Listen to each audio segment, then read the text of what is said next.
Baruipur police সুপারের দপ্তরের বাইরে বিজেপির প্রতিবাদ বিক্ষোভ কর্মসূচিতে অনুমতি হাইকোর্টের।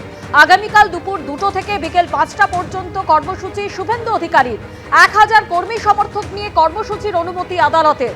কর্মসূচিতে 25টি মাইক ব্যবহারের অনুমতি আদালতের। হাসপাতাল এলাকা বাদ দিয়ে 500 মিটার এলাকায় মাইক ব্যবহার করা যাবে নির্দেশ আদালতের। 19শে মার্চের কর্মসূচিতে বিজেপি শিলিগুড়ির বিধায়ক এবং বিরোধী দলনেতা আক্রান্ত হয়েছেন।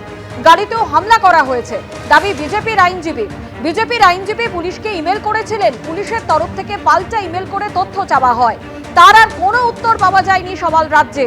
অভিযোগ আছে কিছু করুন, আইন শৃঙ্খলা পরিস্থিতি হাতের বাইরে চলে দেওয়া যায় না, মন্তব্য বিচারপতি তীর্থঙ্কর ঘোষের। বিবাদের কিছু নেই, পরিস্থিতি হাতের বাইরে গেলে পুলিশকে পদক্ষেপ করতেই হবে, মন্তব্য বিচারপতি। যারা বিক্ষোভ দেখাচ্ছিলেন তাদের সঙ্গে বিরোধী দলনেতার ছোঁয়া পর্যন্ত লাগেনি, গাড়ির কোনো ক্ষতি হয়েছে বলে আমরা দেখিনি, দাবি রাজ্যে। 450 জন পুলিশ কর্মী থাকতে বিরোধী নেতা আক্রান্ত হন কি করে, প্রশ্ন বিজেপির হাতে থাকা ভিডিও ফুটেজ পুলিশকে দেওয়ার নির্দেশ বিচারপতি।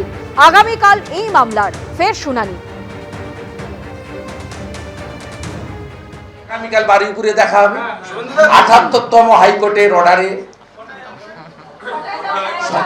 জ্যোতিবাবু স্বর্গত, বুদ্ধবাবু স্বর্গত, এরা কোনোদিন মমতা ব্যানার্জিকে এভাবে আটকায়নি।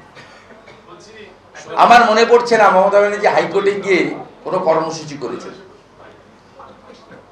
নতুন বাংলা আশা করছি ভোট আস্তে আস্তে 100 পেরিয়ে যাবে হাইকোর্টে যাওয়া। নিয়োগ দুর্নীতি মামলায় এক সাক্ষীর সাক্ষ্য গ্রহণ করাতে পারল না ইডি। অনুমতি পাওয়া গেল না ইডি স্পেশাল কোর্টের তরফে। মৃন্ময় মালাকার নামে একজনের সাক্ষ্য গ্রহণ করাতে চেয়েছিল ইডি। আরো বিস্তারিত তথ্য আমাদের প্রতিনিধি প্রকাশ সিনহার কাছ থেকে জানবো। প্রকাশ, কে এই মৃন্ময় মালাকার আর কেনই বা ইডি সাক্ষ্য গ্রহণ করাতে পারলো না?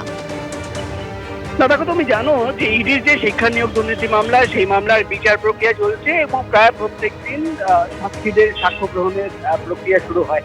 এবং আজকে দেখলাম, আজকে যখন এই প্রক্রিয়া শুরু হয় তখন ইডির তরফে মৃন্ময় মালাকার একজন সাক্ষী, তাকে কিন্তু কোর্টে পেশ করা হয় এবং ইডির তরফে দাবি করা হয় যে মৃন্ময় মালাকারের তারা সাক্ষী হিসেবে পেশ করে তার সাক্ষ্য গ্রহণ করতে চান।